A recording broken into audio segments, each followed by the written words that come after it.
제가 강연을 해보면은 많은 내용을 하는 것보다는 양을 좀 적게 하고 자세히 하는 게 더 좋더라고요. 는 조금 이론적인 얘기 넘어가고 인공지능 시대의 인간 존재, 거기서부터 이야기를 한번 해보겠습니다. 인간 역사 기술에 관련해 생각해 보았거니와 이제 이 논의를 오늘날의 하이테크 문명, 특히 인공지능과 관련해 이어가 보자. 하이테크라는 말은 제가 이제 임의로 쓴 말인데, 하이 테크놀로지, 아주 그 고도 기술이죠. 그 문명에서 오늘 우리 삶에서 굉장히 큰 기회이자 리스크로 다가오고 있는 인공지능에 대해서 얘기해 봅시다. 인공지능의 존재론을 해명하는 것. 존재론이라고 하는 것은 어떤 사물의 가장 근본적인 성격이죠. 가장 본질적인 내용 해명하는 것. 이 해명의 근거 위에서 인간 존재를 새롭게 음미해 보는 것. 더 좁혀서 말한다면 주체성의 문제를 새롭게 검토해 보는 것을 뜻한다. 인간 존재라는 표현은 그 20세기 중엽의 실존주의의 거장인 장폴 사르트르가 쓴 말이고요. 장폴 사르트르는 인간의 주체성에 대해서 많은 고찰을 한 분이죠. 인공지능이 발달할 적에 가장 문제가 되는 거는 그것이 인간의 주체성을 더 좋은 방향으로 끌어갈 것인지 아니면 오히려 인간의 주체성을 억압할 것인지, 그게 이제 중요한 문제죠. 인간의 행위 중, 어떤 동물들의 행위 중 가장 특징적인 것 중에 하나가 모방 행위이다. 우리가 이야기를 모방에서 출발해서 인간의 가장 그 특징적인 것 중에 하나가 이제 뭔가를 자꾸 모방한다는 거죠. 모방함으로써 뭔가를 만들어내는 건데, 모방을 통해서 존재자와 존재자가 이어지고 전체적으로 볼 적에는 이제 존재 증식이 이루어진다. 그 중에서도 아마 가장 극적인 모방은 바로 인간의 자기 모방일 것이다. 인간이라는 존재의 특징이 모방에 있거니와 의미심장한 것은 인간의 자기 모방이죠. 그러니까 인간이 자기를 모방한다는 것. 가장 의미심장한 것이라고 할 수 있죠. 근데 이 자기 모방은 세 단계로 이어졌는데, 먼 옛적부터 인간은 자기의 형태를 모방했죠. 자기 형태. 사람이 자기 형태를 모방합니다. 하나의 어떤 개별자, 그게 뭐 사람이 됐든 어떤 나무가 됐든 어떤 동물이 되었든 그런 개별자를 개별자에게 하는 것은 그것의 규정성들이다. 우리가 예컨대 소를 저건 소구나라고 알아보는 거는 제가 뿔이 두 개고 뭐 몸이 크고 몸 색깔이 약간 누렇고 등등이잖아요. 그런 걸 이제 우리가 철학 용어로 규정성들이다 그래요. 저렇게 규정되어 있다, 저 사물이. 형태라고 하는 거는 그 일차적 규정으로서 인간은 자신의 형태를, 더 넓게 말해 이제 형과 색과 질을 모방해왔다. 어떤 개별자를 개별자이게 하는 가장 일차적인 거는 그 형태잖아요. 만약에 일주일 후에 여러분들하고 나하고 만나게 됐을 적에 저 사람이 일주일 전에 저 사람이구나 라고 알아보게 만드는 가장 일차적인 건 뭐냐면 그 형태거든요. 내 몸의 형태. 이거를 이제 동양 철학적으로 말하면 근원적인 실체인 기가 분절되어 물이 될 때 각 물은 고유한 규정성들을 갖는다. 동양 철학에서는 이 우주가 다 기로 가득 차 있다고 보는 거죠. 그죠? 그런데 이제 이 기가 나눠지는 거예요. 이렇게. 나눠져서 개별자가 되죠. 어떤 사람이 되고, 나무가 되고, 돌멩이가 되고, 그걸 이제 분절하는 거죠. 분절해가지고 각각의 물들은 자기의 고유한 균형성을 가지게 되죠. 사람은 두 발로 선다거나 새는 날아다닌다거나 이런 식으로. 형태는 그 일차적 규정성으로서 인간이 자기의 형태, 스스로의 형태를 더 넓게 말하면 형을 모방했는데, 이게 뭐냐면 인형이죠. 사람의 형태를 모방한 게 인형이죠. 고대부터 사람들은 계속 인형을 만들어 왔어요. 다양한 형태의 인형들을 만들어 왔죠. 근데 인형이라는 건 아주 우리한테 묘한 느낌을 주죠. 왜냐하면 이런 애들은 다 우리하고 다른데 인형을 세워놓으면 얘가 나하고 비슷하게 생겼거든요. 나랑 비슷한 뭔가가 내 바깥에 이렇게 있다는 것. 그런데 나는 아니죠. 인간은 아닌 게 있다는 것은 인간에게 아주 묘한 심리적인 느낌을 주는데, 이 인형이 점점점 인간과 더욱더 닮아갈수록 그 느낌은 점점 더 묘해지죠. 왜냐하면 저놈이 분명히 인간은 아닌 것 같은데 나랑 너무 비슷하다라고 느낄 적에 인간은 저거를 타자로 생각해야 될지 아니면 나의 그 어떤 분신으로 봐야 될지 아주 묘한 양가 감정에 휩싸이게 되죠. 그게 하이테크 버전이 뭐냐면 휴머노이드. 인간 휴먼과 비슷하다고 해서 휴머노이드죠.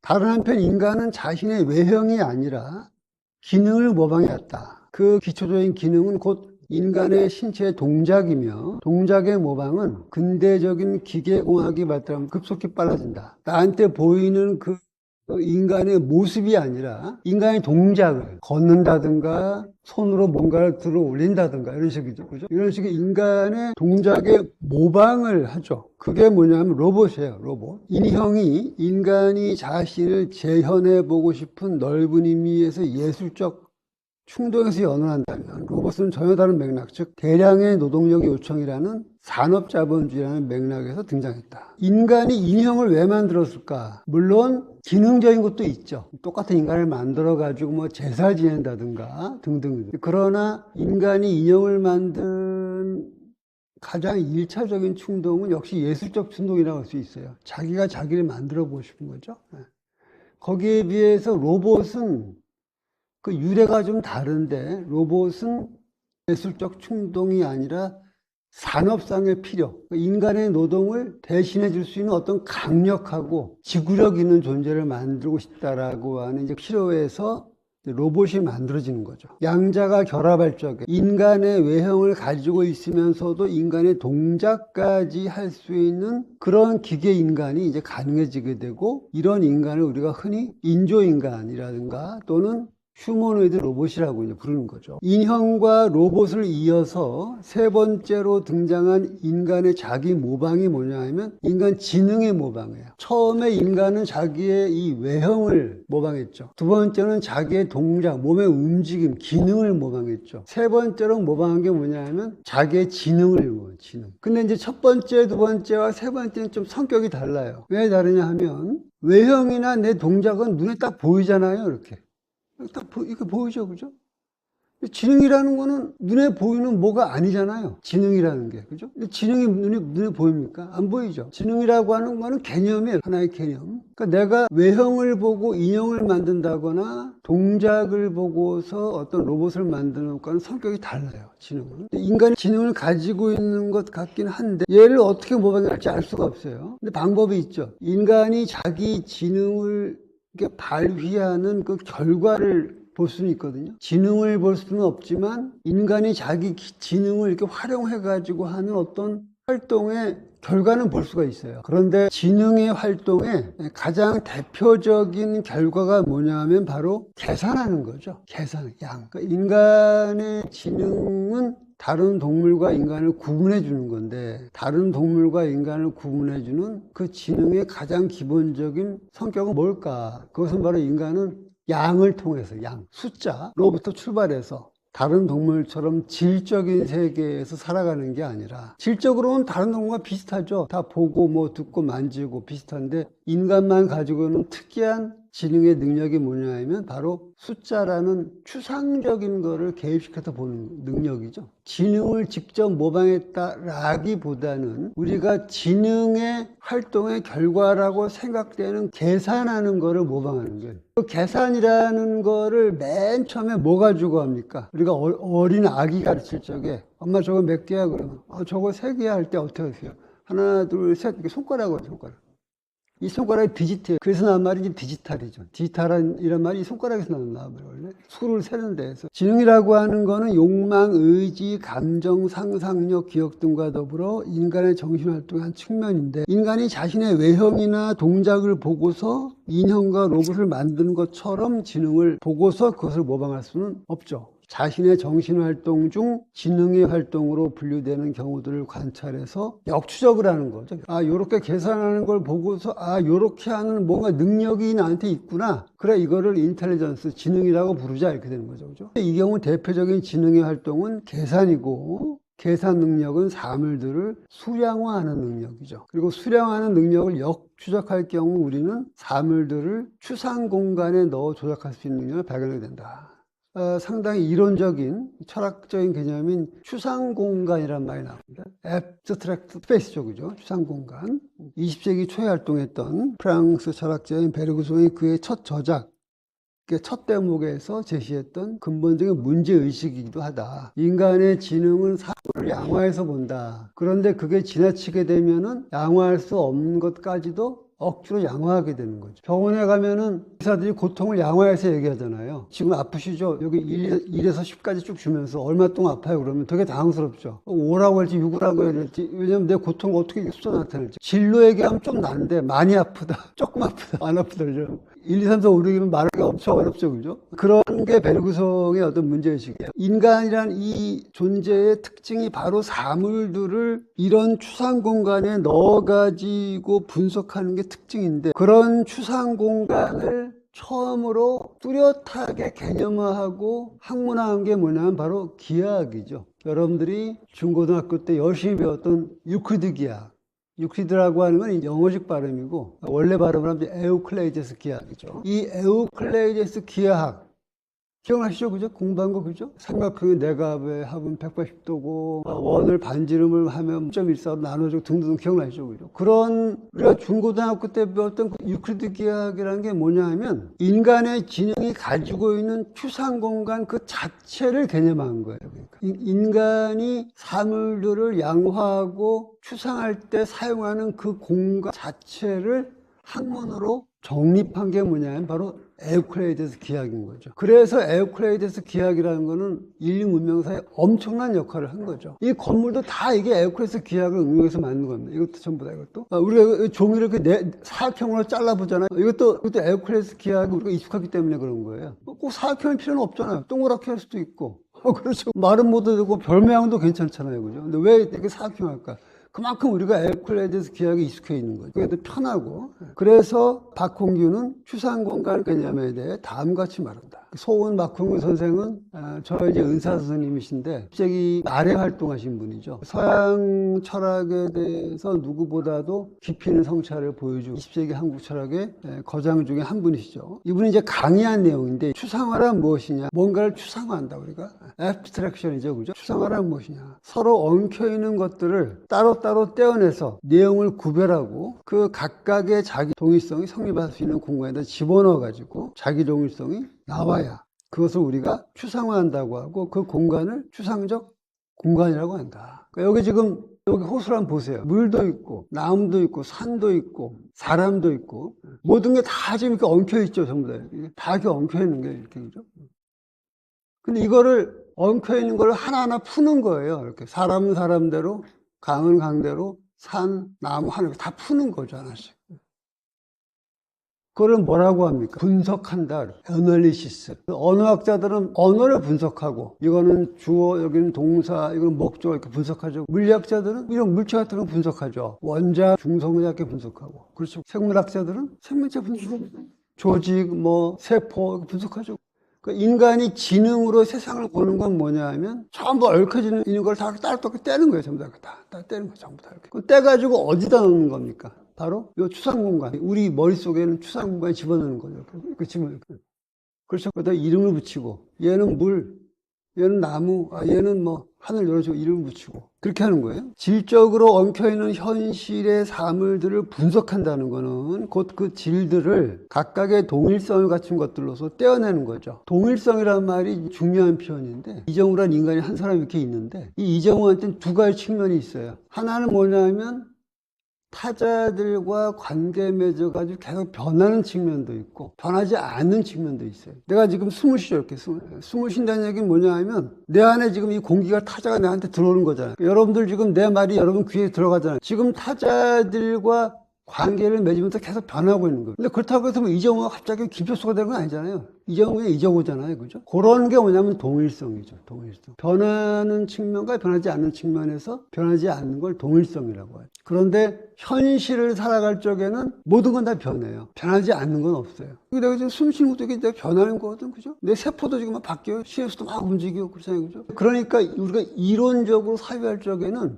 인위적으로 떼내는 거예요. 인위적으로. 그 관계 속에서 떼어내요. 이렇게 하나씩 떼내가지고 추상 공간에 이렇게 집어넣는 거죠. 자동차를 연구한 사람은 자동차하고는 다 얽혀 있잖아요. 차체가 있지. 휠, 카브레터, 바퀴, 핸들 다 얽혀 있죠. 그죠? 공학자는 그걸 연구하려면 어떻게 해야 됩니까? 다 하나씩 전 분리하죠. 도면에 하나씩 이렇게 따로따로 분석하죠. 그 다음에 조합하잖아요. 그런 게 이제 우리 지능의 굉장히 중요한 측면이에요. 그래서 그것들을 추상 공간에 집어넣어서 조작한다는 것을 뜻한다. 기하학화와 수량화는 이런 작업을 가능케 하는 핵심 기법이다. 그리고 이런 기법을 확장해가지고 인간 정신을 역추적함으로써 개념화해낼 수 있는 것이 바로 지능이다. 아, 이렇게 활동하는 게 우리의 지능이구나 라고 이제 알 수 있죠. 그런데 그러면 지능을 모방해야 돼요. 아까 우리 인체를 모방했잖아요. 처음에. 그 다음에 인체의 동작을 모방했죠. 세 번째, 지능을 어떻게 모방할까? 지능이라는 거를. 우리가 이제 이런 계산하고 양화하는 걸 역추적해가지고, 아, 그래. 얘가 인간의 지능이구나 라고 이해를 했어요. 그런데 이 지능을 어떻게 모방을 할까? 모방을 하려면 이 지능이라는 애를 뭔가 눈에 보이는 걸 바꿔야 되거든요. 그 사전 작업이 뭐냐 하면 바로 수양의 차원, 지능의 기능, 그리고 이 지능의 기능의 물질적 기반이 뭡니까? 우리 뇌죠, 뇌. 뇌가 물질적 기반이란 말이에요. 이 삼자가 어떤 공통의 존재론적 기반 위에서 파괴돼야 돼요. 내가 계산하고 있는 내 추상 공간, 그럼 나의 뇌가 어떤 일정한 같은 면 위에 이렇게 있어야 돼요. 그래야 내가 이놈의 실체를 잡아내가지고 모방할 수 있거든요. 그렇게 해서 이제 모방을 합니다. 다시 말해서 수량의 차원과 지능의 기능과 뇌라고 하는 이 세 가지가 공통의 기반 위에서 파악되어야 하는데, 이 공통의 기반이 뭐냐면 바로 아까 이야기한 추상공간이죠. 추상공간이라는 그 공간 위에서 이 세 가지가 나란히 지금 놀고 있는 거죠. 내 뇌하고 지능하고 이 숫자들하고 같이 노는 거예요. 이런 식으로. 그걸 잡아내는 거죠. 바로 그것이 뭐냐면 하이테크를 말하는 우리 맥락에서 그 공간, 지금 현재 고도의 기술이 발달한 지금 그 추상 공간은 단순한 옛날에 에우클리데스 공간이 아니죠, 이제는. 더 이상. 에우클리데스 공간은 기본적인 거고, 오늘날의 고도의 테크놀로지가 영위되는 지금은 그 공간이 뭐냐면 바로 디지털 공간이에요. 0과 1로 이루어진 디지털 공간. 그게 지금의 추상 공간인 거죠. 과거에 에우클리데스 공간이 했던 역할을 지금은 바로 0과 1로 이루어진 디지털 공간이 하고 있는 거죠. 그 디지털 공간을 채우고 있는 내용이 뭐냐? 정보예요, 정보. 인포메이션, 정보. 그래서 현대 문명에서 지능이 활동하는 그 추상 공간이 뭐냐고 묻는다면 그 답은 뭐냐면은 정보로 가득 차 있는 디지털 공간인 거죠. 그래서 인간의 정신과 뇌가 디지털적이어서 숫자로부터 역추적해서 그 디지털 관점을 투사해서 파악해낸 것이 바로 우리의 지능과 뇌인 거죠. 이렇게 파악을 하고 나니까 이제 모방이 가능해진 거예요. 인간 지능을 어떻게 모방해야 하느냐가 가능해진 거예요. 인간의 지능을 모방한 그 결과가 뭡니까, 그러면? 처음에 우리가 인형 얘기했고, 그 다음에 로봇 얘기했고, 세 번째가 바로 그게 컴퓨터죠. 컴퓨터. 이 대목은 얘가 조금 복잡하죠. 처음에 우리가 지능이라는 건 당장 보이지 않는 거니까 그걸 당장 모방할 수는 없고, 어떻게 해야 되지 생각해보니까 지능이 발휘되는 어떤 눈에 보이는 결과 갖고 얘기하자. 그게 뭔가 보니까 인간이 숫자를 조작하는 존재구나, 이렇게 된 거죠. 그죠? 숫자를 조작하는 걸 보고서 역추적해보니까 얘가 지능, 이거를 가능하게 하는 조건이 뭘까라고 생각해보니까 바로 그게 추상공간이더라. 인간이라는 게 추상공간을 가지고 뭘 하니까 이게 가능한 거라는 걸 깨닫는 거죠. 추상공간이 옛날에는 뭡니까? 최초의 추상공간은 에우클리데스 기하학이었던 거죠. 근데 지금 21세기의 추상공간은 뭐냐? 바로 정보로 가득 차 있는 디지털 공간이더라. 그 정보로 가득 차 있는 디지털 공간이 파악이 됐기 때문에 그놈을 모방해야 되겠다. 어떻게 모방하느냐? 바로 그게 컴퓨터인 거죠. 컴퓨터. 그래서 인형이 먼저 나오고, 그 다음에 로봇이 나오고, 그 다음에 컴퓨터가 나온 거죠. 인형, 로봇을 이어서 컴퓨터라고 하는 인간의 자기 모방의 세 번째 단계를 보인다. 그러면 이제 어떻게 하냐면 인간의 모습도 갖추고 있고, 그 다음에 사람처럼 동작도 하고, 그 다음에 뭡니까? 인간 같은 지능도 갖춘, 이 세 가지를 다 갖추면 어떻게 되겠어요? 거의 인간에 완벽하게 가까워지는 거죠. 거의 다. 그렇게 해서 탄생한 것이 뭐냐? 바로 안드로이드예요. 안드로이드. 인공지능을 장착한 인간형 로봇이죠. 인공지능, 인간형 로봇.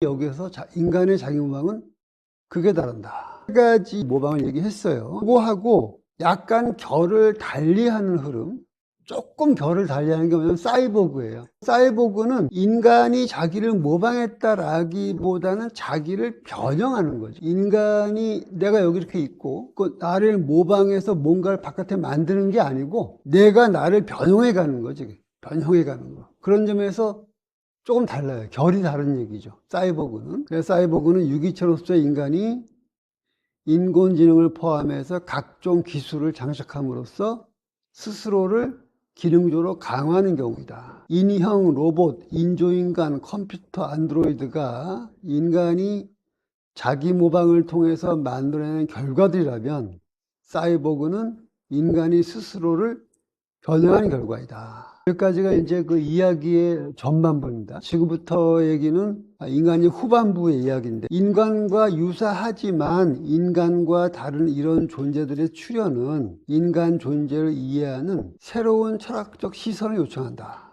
우리는 이 문제를 주체성의 문제로서 풀어나갈 수 있다. 인간의 자기 모방의 극치인 안드로이드와 자기 변형의 극치인 사이보그 사이의 결정적인 차이는, 전자가 인간 외부의 창조물이라면 후자는 인간 자신의 내적 창조물이라는 점에 있다. 안드로이드가 순수하게 인간이 만들어낸 기계라면 사이보그는 인간 자신이 스스로를 특정한 방식으로 존재할 수 있도록 자기 변형해낸 자기인 거죠.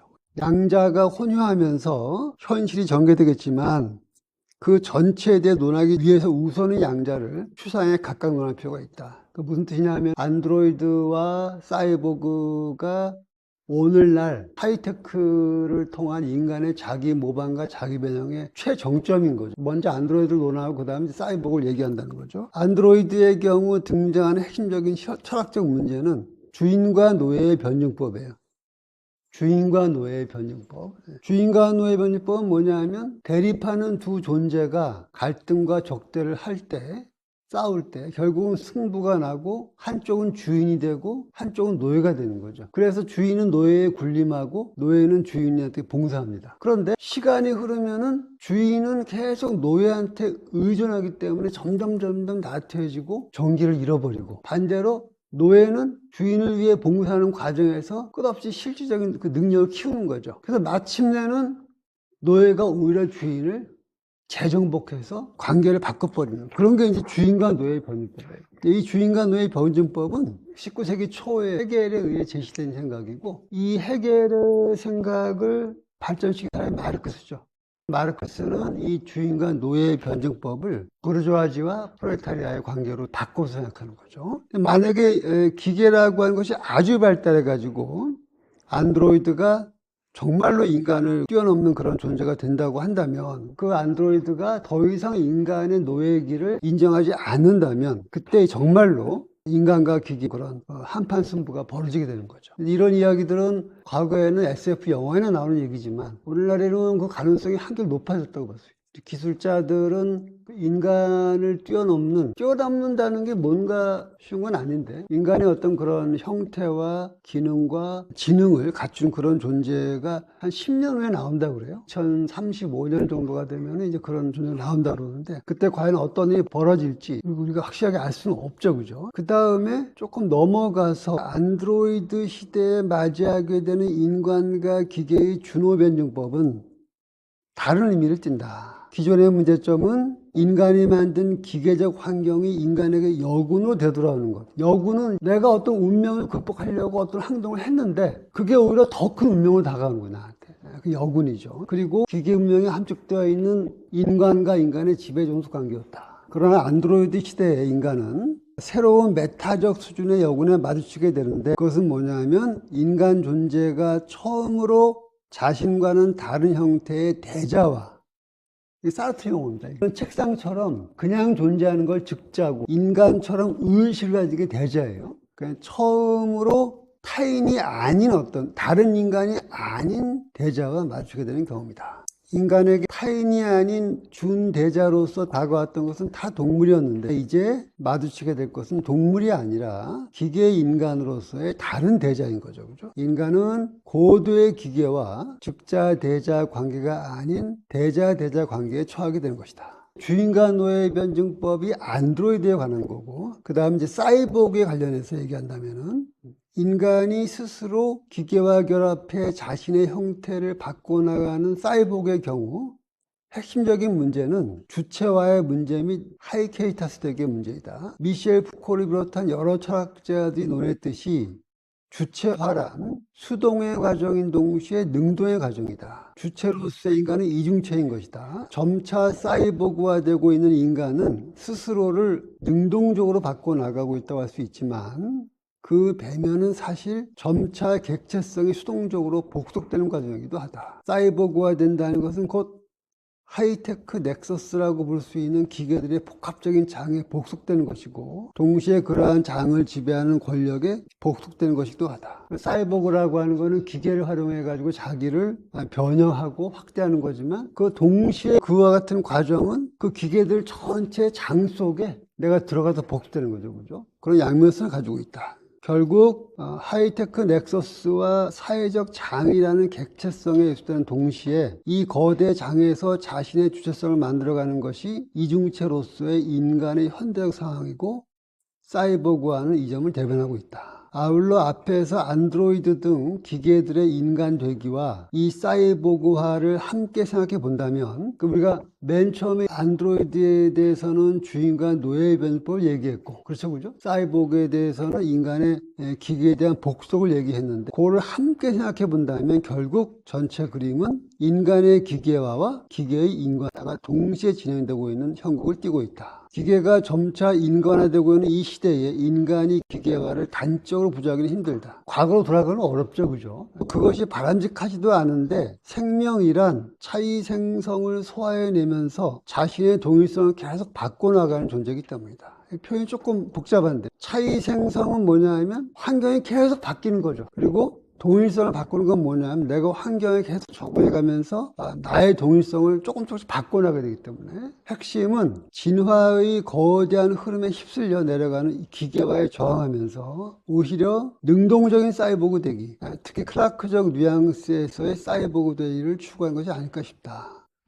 이런 기계화를 부정할 수는 없어요. 도저히 피할 수도 없고 그렇다면 오히려 우리한테 놓여있는 길은 그거의 어떤 능동성을 따라가면서 사이보그 되게 할 것인가 라는 데 있는 거죠. 실제 핸드폰을 생각해 본다면 이런 형태의 기계 되기는 피하기 힘든 현실이 되었다 하겠다. 이것을 보다 넓은 시선으로 보면은 인간이 본연의 개체성을 넘어 스스로를 어떻게 하이케이타스 되기를 할 것인가, 고유한 개체로 만들어갈 것인가의 문제이다. 하이케이타스라는 조금 어려운 말이 나왔는데 이건 뭐냐 하면은 우리한테 원래 주어진 그대로의 개체성이 아니고 다른 기계들과 결합한 개체성, 그런 거로서의 개체성이죠. 스스로를 고유한 개체로 만들어갈 것인가의 문제이다.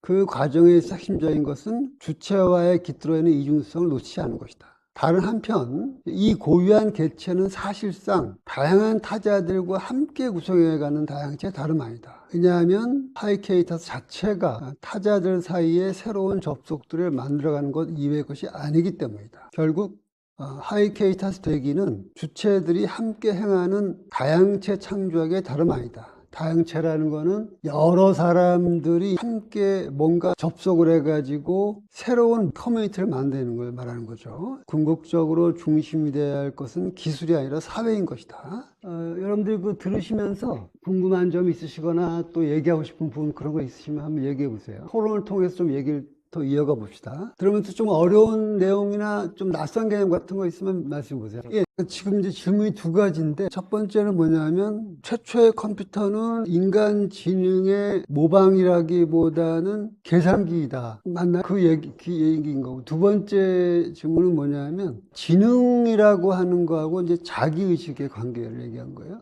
첫 번째도 얘기해 보면은 컴퓨터라고 하는 게 사실 어떤 특정한 시점에 어떤 특정한 사람에서 짜라고 만들어진 게 아니고 엄청나게 긴 세월에 걸쳐서 굉장히 많은 사람들의 노력을 통해서 하나하나 이렇게 발전해 간 거거든요. 사실 컴퓨터라는 게 이거를 언제부터 이걸 컴퓨터라고 해야 하는가 자체도 명확하지가 않아요. 사실은 컴퓨터가 최초의 계산기라는 얘기하고 만약에 그렇게 얘기한다면 내가 컴퓨터라는 게 지능의 모방이라는 얘기는 사실은 못 쓰는 얘기가 아니고 인간이 계산을 하는 걸 보고서 인간한테 이런 능력이 있구나라고 지능을 추론한 거지. 역추적한 거죠. 그죠? 그걸 다시 모방한 게 뭐냐 하면 컴퓨터인 거죠. 그러니까 뭐 특별히 다른 얘기가 아니에요. 컴퓨터라고 하는 게 최초로 우리 눈에 보이지도 않고 들리지도 않는 개념인 그 지능이라고 하는 놈을 이렇게 가시적으로 모방한 결과가 컴퓨터인 거지. 디지털 아날로그다. 그거는 뭐 우리에게 핵심하고 연관되는 거는 아닌 것 같고, 내가 보기에는. 컴퓨터를 만드는 기술적인 방식의 문제겠죠. 테크놀로지적인 면에서 볼 적에, 그러니까 최초의 그 컴퓨터가 뭐냐라고 하는 것도 사실은 이게 그거 자체가 사실은 명확하지 않은 문제. 그런데 이제 우리가 보통 어떤 사람들은 최초의 기계를 보통 앨런 튜링이 그 만든 걸로 보기도 해요. 그래서 앨런 튜링은 지금 우리가 이런 핸드폰 같은 거에 보는 이런 디지털 기술하고는 당연히 아니지. 당연히 아닌데, 그거는 지금 우리 얘기의 포인트하고는 크게 문제가 되는 건 아닌 것 같고, 아날로그로 하든 디지털로 하든 인간지능의 모방인데, 그때는 디지털이 아직 발달하지 않은 거지.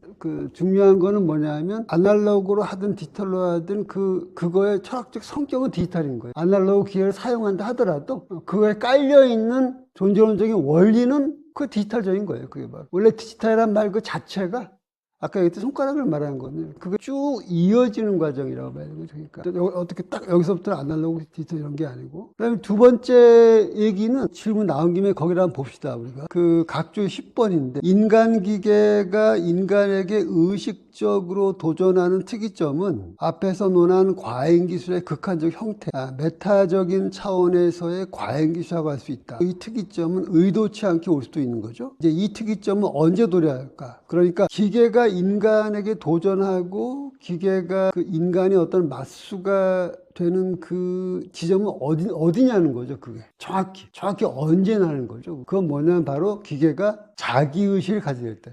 자기의식을 가진 건 인간밖에 없거든요. 기계가 자기의식을 가지게 되면 그때 이제 정말로 인간의 맞수가 되는 거지. 기계의 몸이 인형 및 로봇의 맥락에서 만들어진다면 그것의 정신은 디지털 방식으로 만들어지겠죠. 사실 인간 정신은 디지털 존재면으로 소진된 것이 아니기에 두 가지 정신은 같지는 않죠. 왜냐하면 인간의 정신은 지능만 가지고 있는 게 아니거든요. 인간 정신은 다른 면을 많이 가지고 있기 때문에. 그럼에도 불구하고 기계와 인간이 맞수가 되는 것은 지능의 측면이고, 그 핵심은 뭐냐면 자기의식이다. 기계의 자기의식을 논할 수 있다면 그것은 분명 디지털 차원의 입각해서이다. 기계가 자기의식을 가진다는 게 도대체 뭘까? 기계가 자기의식을 가죠? 그건 바로 기계가 나라는 걸 의식하는 거지, 나. 근데 기계라고 하는 거는 인간의 뇌하고 똑같이 생긴 놈이 아니라 인간 뇌의 지능적인 측면을 모방한 거거든요. 기계라고 하는 것은.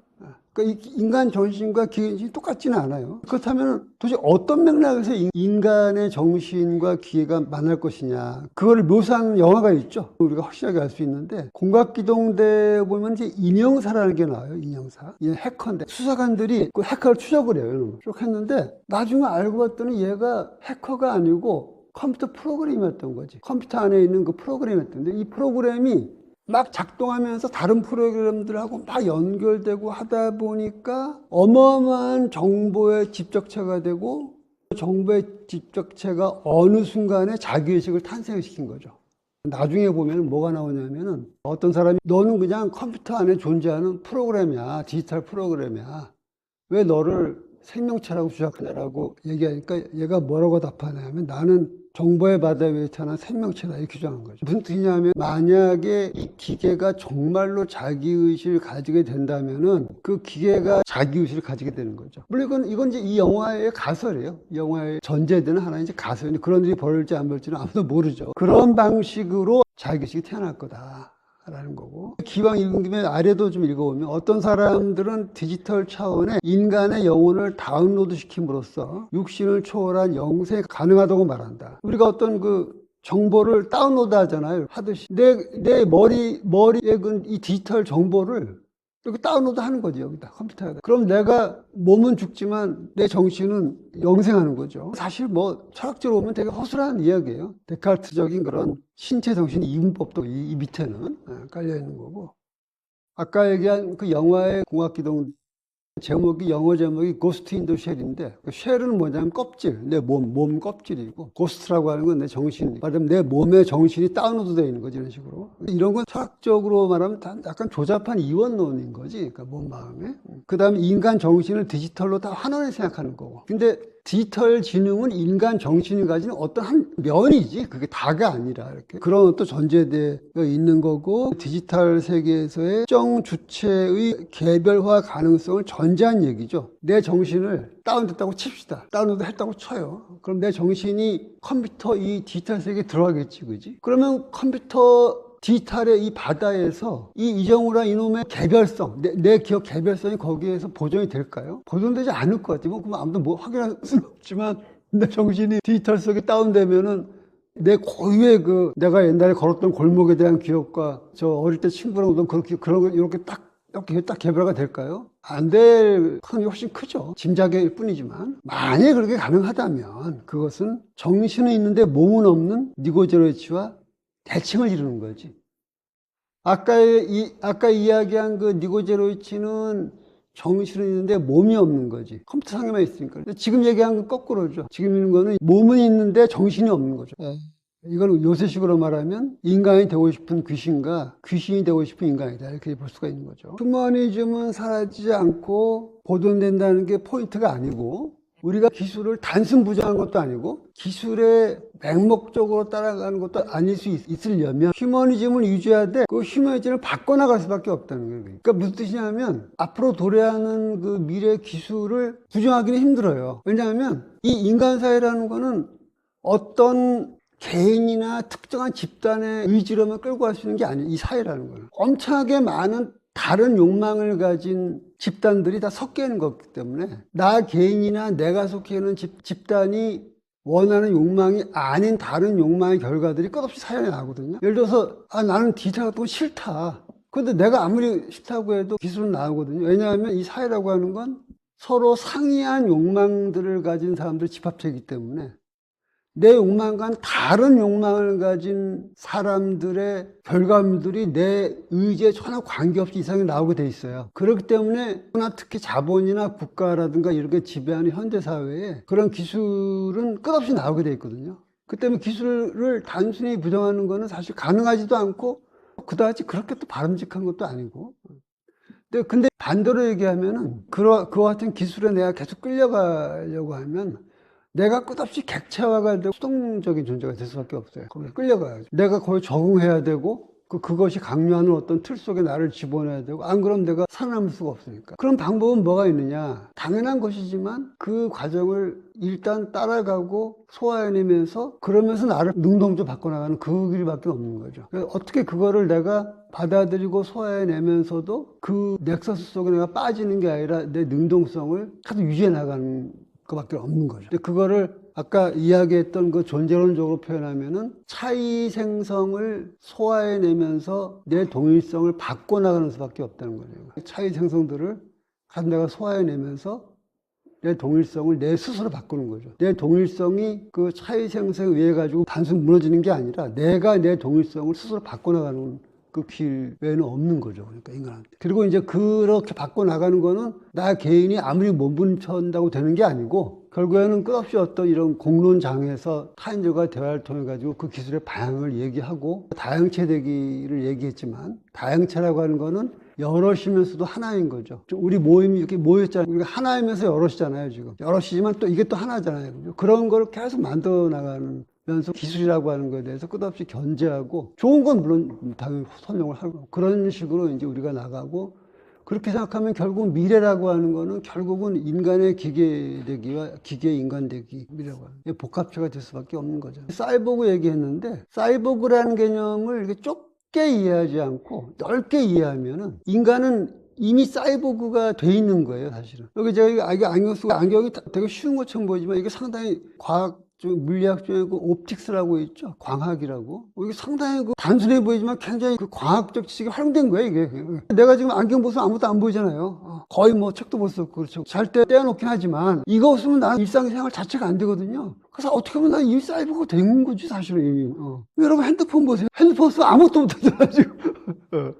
집에서 잊어버리고 나왔다 다시 돌아서 갖고 집에 가지고. 이거 무슨 뭐 스케줄 다 여기 적혀 있고 그렇잖아요. 왜 내가 여기 떨어지는 거예요? 얘가 나의 제2의 뇌야. 이게 제1의 생물학적 뇌고 얘가 제2의 뇌인 거지. 이것은 아무것도 못해.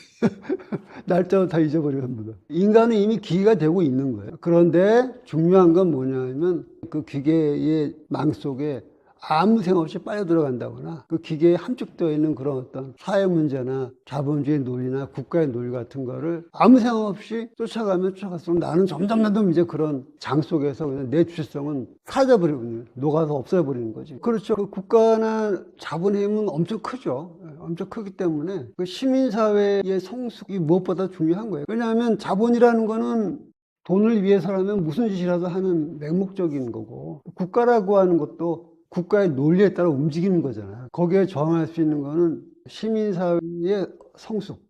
옛날에는 시민사회가 거의 없잖아요. 조선시대 같은 경우는 그냥 상층부가 있고 백성이 있는 거죠. 시민사회라는 게 거의 없잖아요. 그죠? 저작거리가 시민사회라고 할 수 있을지 모르겠는데 거의 없죠. 근데 현대사회라는 거는 국가와 통치 계급과 백성만 있는 게 아니라 이 시민사회가 존재하잖아요, 현대라는 거는. 그 시민사회가 어떤 성격을 띠고 있고, 시민사회가 어떻게 굴러가느냐. 그게 이제 가장 중요한 거죠, 그러니까. 예를 들어서 지금 이번에 이제 계엄 사태가 벌어졌는데, 이 계엄 사태가 어디로 갈까라고 하는 거는 정치가 어떤 이해관계도 있고, 그 재판관들의 그 판단 생각도 있고, 다 있지만, 결국 가장 이 분위기 전체를 끌고 가는 거는 결국 시민사회의 여론이거든요, 기본적으로. 근데 기술도 마찬가지예요. 기술도 결국에는 그 시민사회 전체를 구성하는 다수의 사람들이 어떤 교양과 시선을 갖추고 있고 얼마나 소통이 되고 어떻게 의견이 잘 모일 수 있는가, 그런 거에서 결판이 나는 거죠. 이제 기술이나 의학 같은 등등을 다 포함해서 그 기술이라고 하는 건 그냥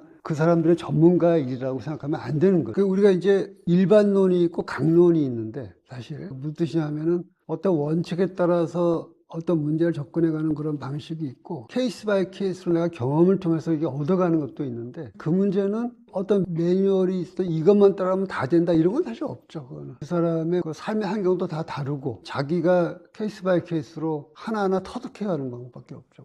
그 타인과 좀 소통을 자주 해야 돼요. 그런 어떤 확고한 로얄 로드가 있는 건 아니에요. 근데 가장 기본적인 건 뭐냐면 이 그 매체에 대해서 비판적인 의식을 가져야 돼. 매체에 대해서. 그 점점점 이제 매체라고 하는 게, 인간한테 매체가 옛날에는 책을 통해서 이렇게 사유하는 그런 과정이었다면, 지금은 굉장히 이게 이미지적이고 감각적이고 그런 매체가 우리 삶을 거의 대부분을 장악을 하고 있죠, 사실. 가끔 식당이나 이제 뭐 운전할 때 TV를 가끔 보면은 어떤 야구 선수가 뭐 오늘 홈런 2개 쳤다 이런 얘기도 나오고, 뭐 연예인이 누구랑 결혼했다는데 이런 얘기 막 방송에서 나오죠. 그 다음에 정치가가 별 중요하지도 않은 가십도 나오고. 근데 그거 외에 우리 삶에 엄청나게 중요한 게 많은데 그런 거 TV에 안 나오잖아요. TV라든가 뭐 인터넷이라든가 이런 모든 매체가 뭔가 사람한테 이게 사유할 수 있게 해주고 자기 생각을 뭔가 단련시켜주는 그런 방향보다는 그냥 되게 표피적이고 감각적인 것만 계속 쏟아내는 거죠. 그게 이제 일차적인 문제인 것 같아요, 저는. 가장 일차적인. 약간 절반 우스갯소리인데, 인간이 약간 원신으로 돌아가는 것 같은 느낌?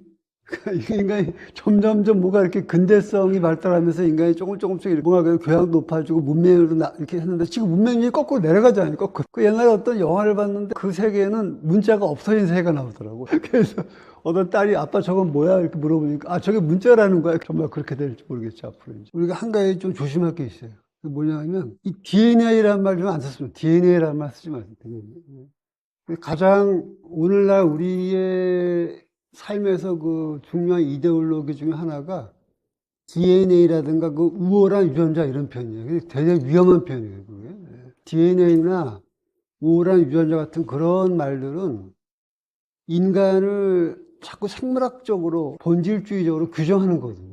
쟤는 우월한 유전자 이런 식으로 얘기하는 거는 마치 인간이라는 게 그런 생물학적인 어떤 조건을 통해서 사람이 어차피 결정된 듯한 그런 생각을 담고 있기 때문에, 그런 건 조금 우리가 한번 경계해야 될.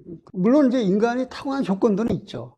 분명히 있어요. 사람이 타고날 적에 똑같이 태어나고는 건 아니지만, 중요한 거는 그것보다는 자기가 노력해서 뭔가 자기를 만들어가는 게 중요하기 때문에, 우월한 유전자 이런 거는 굉장히 이데올로기적인 표현이기 때문에 이제 비판적으로 봐야 되고, 그 다음에 그 말씀하신 것 중에 이제 직접 민주주의는 지금은 불가능하죠. 그리스에서와 같은 직접 민주주의는 불가능해요. 사실 그리스 직접 민주주의도 교과서에서 잘못 소개하고 있는데, 그리스적인 직접 민주주의도 사람들이 다 참여하는 게 아니에요. 여성, 외국인, 노예는 다 배제가 되고, 그럼 남자는 다 하냐? 그것도 아니에요. 남자도 다 하는 게 아니고, 그리스의 직접 민주주의는 가장 민주주의예요. 가장 민주주의. 무슨 뜻이냐면 한 가, 그땐 대가족이죠. 쉽게 말하면 대가족. 그 가의 가장들이 모여서 하는 거예요. 직접 민주주의라는 건 참 좋은 이사이긴 하지만 현실적으로 가능하지가 않고, 모르겠어요. 그거를 디지털을 잘 활용해서 하는 방법도 한번 생각해 볼 필요 있어요. 제가 뭐 저보다는 이제 그런 기술을 잘 아는 사람이 할 수 있는 얘기겠지만, 그건 시도해 볼 수 있는데, 직접 민주주의라고 하는 게 쉽지가 않기 때문에 대의민주주의를 하는 거죠, 우리가. 그래서 이제 대표를 뽑아가지고 하는 대의민주주의인데, 그런데 직접 민주주의를 가능하게 하는 방법이 굳이 있다면은 뭐가 있냐면 지방 분권을 활성화하는 거죠. 지방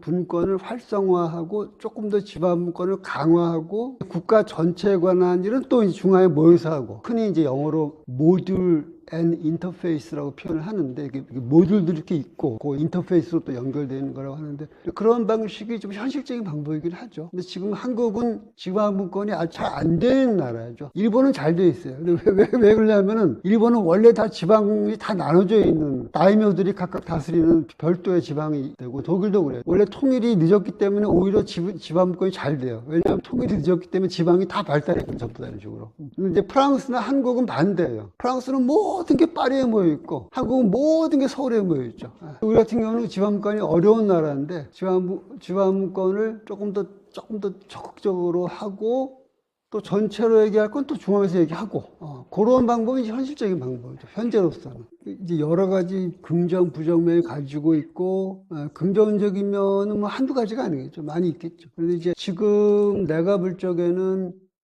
가장 눈에 띄는 긍정적인 거는 이제 노인 보살핌인 것 같아요. 왜냐하면 과거처럼 인간이 늙어가고 이제 죽음을 맞이하는 과정이, 과거에는 대가족 제도고, 그 다음에 이제 효도에 대한 관념도 강했고, 그 다음에 또 여성들이 험한 일을 하는 거를 그냥 그거 당연히 하는 거겠지라고 생각했죠. 지금은 안 그렇잖아요. 지금은 옛날처럼 대가족도 아니고 효도에 대한 관념도 많이 약화됐고, 험한 일 해야 되라고 더 이상 이제 옛날처럼 굴지 않죠. 점점 한 사람이 늙어가고 죽음을 당하는 과정이 엄청나게 힘들고 복잡한 과정이 됐어요. 힘들고 복잡하고 짜증나고 돈 들고 굉장히 어려운 사회 문제이죠. 노인 돌봄 인공지능이 대단히 긍정적인 방식으로 작동하는 가장 대표적인 것 중에 하나가 그런 경우를 들 수 있겠죠. 그런데 대조적으로 어린아이한테 자꾸 디지털 들이미는 거는 굉장히 안 좋은 거예요. 아주 안 좋은 겁니다. 요새 그런 문제가 되는데, 자연과 뭔가 친화감을 가지는 게 먼저고, 우리 아이들은 지금은 좀 덜 그러는데 뭐 요만한 벌레만 보면 무서워 죽으려고 그래. 뭐 바퀴벌레도 아니야. 그냥 아무 것도 아니고 요만한 벌레 보면 막 난리가 나는 거 무서워가지고. 나는 어릴 때 뭐 개구리 손에 들고 막 놀고 그랬는데, 이렇게 해가지고 땅벌레 갖고 막 해가지고 뭐 데리고 놀고 막 이러는, 메뚜기 잡고. 지금 애들은 아무 해도 안 끼치는 얘만한 애 보고 깜짝 놀라거든요, 애들이. 거기다가 사람과 사람의 관계가 편하지가 않아요, 현대인들은. 옛날에는 사람과 사람의 관계가 어느 정도 일정한 틀이 있어요. 물론 나쁘게 말하면 억압적인 거지만, 좋게 말하면 그래, 이럴 땐 이렇게 대하고, 내가 나에 대할 사람도 이럴 땐 이렇게 하는 거고, 요거부터 먼저 하고, 이런 게 어느 정도 일정하게 있었단 말이에요, 틀이. 그러면 나쁘게 말하면 뭐 약간 억압적이고 형식적이지만, 좋게 말하면 인간이 행동하는 게 되게 이렇게 관계가 어느 정도 자연스러운. 지금은 안 그래요. 내가 저 사람을 어떻게 될지 잘 모르는 거예요. 명칭부터 혼란스러워. 그러니까 이게 사람이 자연과 친하고 사람과 친한 다음에 이제 디지털을 공부해야 되는 거지. 근데 지금 아직 아무 준비도 안 된 애들한테 디지털이 막 들이미는 거, 그거는 엄청 부정적인 것 같아요, 내가 볼 적에는. 인공지능이라는 타자가 등장하면은 사람과 사람의 관계, 그리고 사람과 기계의 관계를 구성하는 전체 틀이 전부 흔들리게 돼 있어요. 그때 이제 그 흔들리는 거를 어떻게 혼란과 당황이 아니고 뭔가 새로운 그 기회와 창조의 길로 갈 것이냐라고 하는 게 이제 우리 앞에 당면한 아주 중요한 과제인 것 같아요. 블레이드 러너라는 영화를 봤는데, 그 굉장히 나한테 중요한 경험이었던 것 같아요. 그게 1993년이었거든요, 그때가. 그때 그거 보면서 미래사회라고 하는 게 저렇게 될 수도 있겠구나 생각했고, 그때만 해도 내가 그런 얘기하면 옆에 있는 친구들이 쓸데없는 얘기한다. 사회 문제가 사회가 좀 복잡한 문제인데 왜 이상한 그런 얘기하고 앉아있고 비난을 들었었는데, 몇 년 전인가요? 그게 지금 한 30년 됐나요? 이제 정말 이제 목전인 것 같아요. 우리랑 정말 비슷하게 생긴 놈이 여기서 지금 사람하고 얘기하고 이런 식으로. 강의 좀 더 잘할 수 없어요? 나한테만 이제 따주고 뭐 이런 로봇이 와가지고 골치 아프죠, 그죠? 그런 세계가 이제 정말 목전에 온 것 같아요. 그거는 이제는 뭐 이거는 SF 얘기도 아니고 뭐 한가한 얘기도 아니고 아주 절실한 얘기가 돼버렸죠, 지금은. 그래서 계속 그런 좀 많이 생각해 볼 필요가 있어요. 책도 좀 읽고. 이 정도로 정리 한번 해볼까요, 그러면? 예. 네, 감사합니다.